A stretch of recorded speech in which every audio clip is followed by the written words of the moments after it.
The idea that one of our main cast that the series is currently following is eventually going to abandon Ozpin, it's not a new idea in the RWBY fandom. It's been around, I'm guessing, at the very least since Volume 4 when we started learning about more of Remnant. That the relics exist, that there is a central evil that is controlling all the Grimm and causing this fear and panic. That, of course, being Salem, and that it was hidden from the public, that only a select few are in the know and are aware of what's going on. That causes tensions to be high. And now, once we reach Volume 6, we have learned just how much Ozpin has been involved in all of this. In a roundabout way, he actually is responsible for Salem becoming what she is. Because he was the one who brought her from that tower. He rescued her, which he had the best intentions, and they had intended to live a life happy together.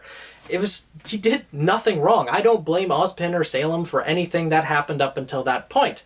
However, Ozpin died, and of course he didn't, or Ozma died, and of course he didn't choose that, but Salem, in her naivete, being sheltered from the world and not knowing really how the world works, she just starts making demands of the gods. And then when they don't meet her demands, she gets pissed and goes against them, and one thing led to another. You watched the same episode that I did, you know the story. So yeah, that all happened, and in a way, yes, Ozpin's responsible, but I don't blame him for that. When he found out, or when he was reincarnated, he tried to see if the woman he still loved was still within Salem. Eventually realizing that, no, she's pretty corrupted and has become evil. Hatred towards humanity, hatred towards the gods. She's not the same person anymore. So he did go against her. He wants to fight Salem. He wants to destroy her, put her to rest so that he can rest as well. He's in constant turmoil too, and that's one thing that I think the main cast doesn't really realize. I don't really know the exact timeline that Volume 6 followed, whether it was along a month, a week, however long, but I don't think they've had enough time to actually sit down and contemplate what exactly they saw in that vision that Jin gave them, because he does want to fight against Salem. His intentions are still good. The thing that's pissing everyone off, though, is the fact that he's constantly hiding things from them. Maybe not necessarily lying to them about some things, but definitely hiding. Though he is definitely lying when he said, all 3 wishes of Jin within the lamp have been used already. Or not all 3 wishes, but all 3 questions have been used. Turns out only 1 had, and that answer, or that question, was, how do I defeat Salem? You can't. Again, I think that's just, terminology wording, just that Ozpin can't defeat Salem, but, someone else can, perhaps the Silver Eyes, but that's a topic for a different video. So, with that being the case, him lying and withholding information, people are not very happy with him. And of course, when you think of people not very happy with Ozpin, there's a few that come to mind. Crow, of course, being one, as he decked Ozpin immediately afterwards, but I honestly don't think that he's going to be the one to leave Ozpin's faction. Raven already did, so I don't think Crow leaving would serve any purpose in the narrative, at least. Plus, he really cares about RWBY. RWBY is his support, and unfortunately, I see Crow eventually dying or sacrificing himself at some point to save RWBY, although I really hope he doesn't. Plus, this entire Vic Mignogna thing, I don't exactly know how that's gonna go, but regardless, the main person that comes to mind when I think of someone who has an issue with Ozpin and an issue with the information that he's withholding, lying about, etc., is Jean.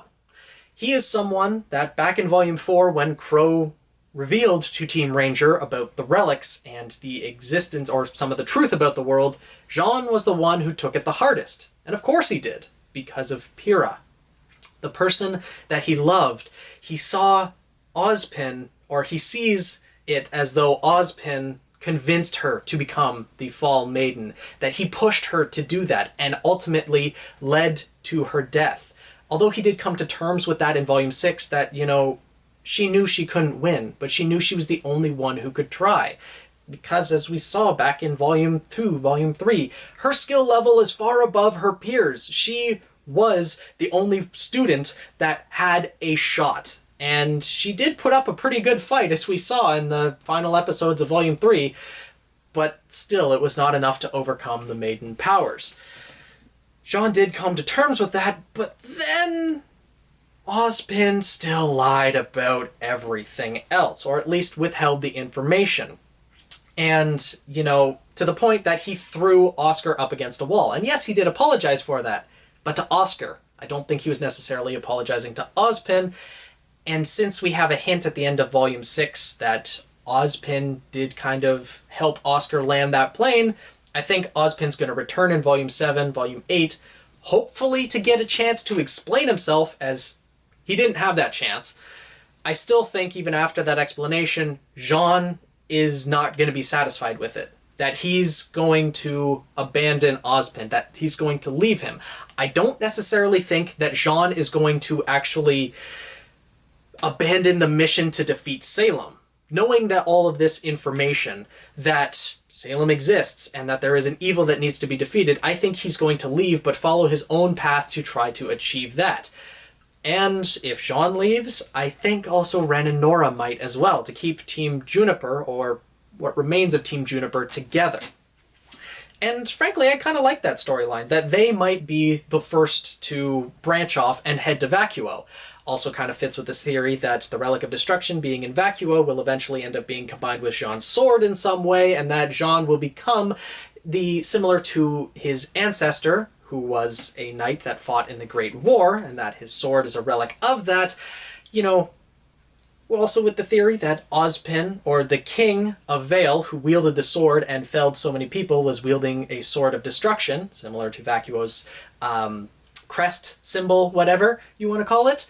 So yeah, that would fit quite well with that, and I would like to see that being the case. And I do think that it's just simply a conversation, or Ozpin coming back and explaining himself, Jean not being satisfied, that would cause Jean to leave. I don't think it'd really be anything more than that, unless Ozpin is found to be withholding other things, which could be possible, although RWBY asked the question, what is Ozpin hiding from us? And Jin showed exactly what we saw. So I assume that's everything? I assume Jin wouldn't withhold anything, or didn't have the power to because of the question that was asked. We'll have to see how it ends up playing out. Though there is a second person that would be likely to leave Ozpin. That is definitely not very fond of him, and has been quoted that she is only staying with Ozpin because her sister is there. I'm of course talking about Yang. That Yang is not fond of Ozpin. She has been quoted saying, "I'm only here for RWBY. That's why I'm staying." I believe it was in Volume 5 when she came back from Raven after finding out all of this information from Raven.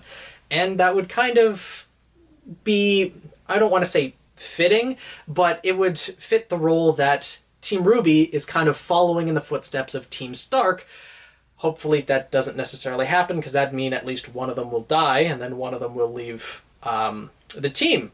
If Yang follows in the path of her mother, then I don't want to think about who of the main cast is going to die. That would be an interesting twist if Rooster Teeth decided to play it that way, though I think they kind of want to keep Team RWBY together, especially after their reunion at the end of Volume 5. If they were only together again for Volume 6 and then were separated again, not really the best way of doing things, but I think if Yang was to leave, she might actually branch off with Blake, because they are very close. They're essentially, you know, yes, the fandom is shipping them together, but they have a very close bond, and they might end up becoming a couple in the future, but honestly, who knows?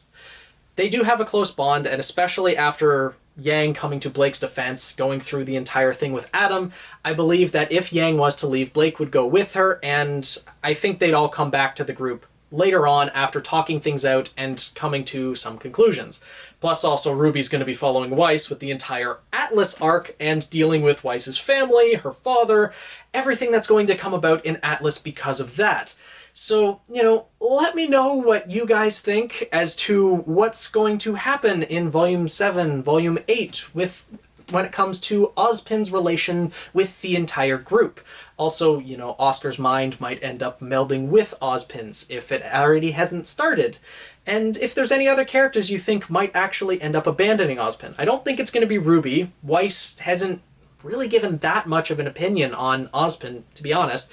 And then Ren and Nora are kind of following Jean's lead. Team Juniper seems to be sticking together, which, again, makes sense. They were a family all through the first 3 volumes. They lived together, cried together, and they are the ones that felt the impact of Pyrrha the hardest, albeit, you know, everyone was hurting from that, including all of us fans, but, you know, again, different topic. So let me know what you guys think, and thanks so much for watching. Now, this was the first video that I've made in about 5-6 weeks, and I do really apologize for that, but a couple things happened after I released my last video. Actually, the day after I released the last video that I put on my channel. I released that on a Saturday, and on the Sunday, well, the cat that I actually have, one moment. This little guy right here, he decided to have the cat equivalent of a kidney stone. So he had to get surgery, and he was in recovery for quite a while. Luckily, he did survive, and he's back and healthy now. Yeah? Want to say hi to the camera? No? You're just curious, looking around? Okay. So that was very stressful in both personal, emotional, yes, hi buddy, hi, and also financially, so that was a bit stressful. And then also school. As some of you may know, I am, or was, a PhD student in university, planning on going for my doctorate. Over the past year or so, I've been in graduate studies for 2 years, and it's been increasingly stressful. So in the past month or so, I decided to drop down from a PhD to a master's degree. I really haven't liked being as stressed as I am. It's been difficult sleeping, etc., you know, all these personal things, so I decided to drop down to a master's degree, which means that in the next, hopefully 6 months, I'll actually be finishing my degree. I finished up writing up a paper over the last month. That's what I was focusing on after, you know, this guy's become healthy. And I'm close to finishing up. I need to now pretty much focus and just write my thesis, which means I can do that mostly from home, and I'll also have more time to record videos in between. So I should be back, and I will make sure to update everyone on the community page and post comments if I'm ever going to be absent like that again. So I do apologize for my absence, and I wanted to give a quick explanation for those who were curious. So yeah, hopefully you guys enjoyed the video. Thank you so much for sticking around through my absence and, you know, his little turmoil. Yeah, he's good, healthy now though. So hopefully you guys enjoyed the video. Let me know what you guys think down in the comments below, and I'll see you guys in the next one. All right, buddy? Okay.